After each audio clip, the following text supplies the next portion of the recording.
வணக்கம். இந்த காலத்து இளைஞர்கள் ரொம்பவே ஸ்மார்ட்.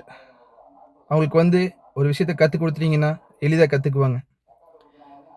அவங்க அடுத்த கட்டத்த அடையணும்னா, வீட்ல இருக்கிறவங்களோட அன்பும், அரவணைப்பும், அதே மாதிரி வெளிய இருக்கிற மக்கள் குடுக்குற அந்த மோட்டிவேஷன். வளர்ந்தவங்க, பிசினஸ் பீப்பிள்ஸ், கவர்ன்மென்ட் ஜாப்ல பெரிய லெவல்ல இருக்கவங்க, ஈவன் செலிபிரிட்டீஸ் நீங்கலாம் டெய்லி ஒரு 1 நிமிஷம், 2 நிமிஷம் நம்மளோட இளைஞர்களுக்காக ஏதாவது ஒரு மோட்டிவேஷன் ஸ்பீச் குடுத்துட்டே இருந்தீங்கன்னா போதும். கண்டிப்பா 1000 பேர் பார்த்தாங்கன்னா, ஒரு 50லேருந்து 100 பேராவது அத கடைபிடிக்க பார்ப்பாங்க. நம்ம இளைஞர்கள் நல்லபடியா படிச்சு வெளிய வந்துடுறாங்க.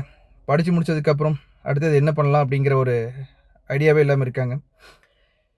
படிக்கிறப்பவே நல்ல ஜாப் போணும், நல்ல ஜாப் போகணும்னு சொல்லி அவங்கள வளர்த்து, அவங்க ஜாப் தான் டிபெண்ட் பண்ணியிருக்காங்களே தவிர, ஏதாவது ஒரு துறையை சார்ந்து தொழில் ஸ்டார்ட் பண்ணலாங்கிற ஒரு எண்ணமே இல்லாம போயிருது.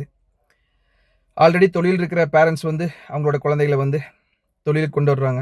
ஆனா, ஜாபுக்கு போறவன் ஜாபுக்கே தான் போயிட்டு இருக்கான். அதனால இளைஞர்கள எந்த அளவுக்கு ஊக்குவிக்க முடியுமோ, அந்த அளவுக்கு ஊக்குவிச்சு, அவங்கள மேல கொண்டு வர்றது பொதுமக்களாகிய அனைவரின் கடமை. நம்ம பசங்க எந்த துறையா இருந்தாலும் சரி, ஒரு கை பார்த்துட்டு வருவாங்க.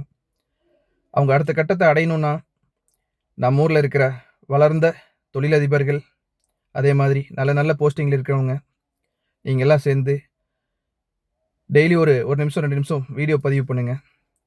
அதே மாரி ரஜினி சார் மாரி இருக்கிற வளர்ந்த சினிமா துறை நடிகர்கள், இவங்கலாம் ஒரு 2 நிமிஷம், 5 நிமிஷம் பேசினாலே போதும்.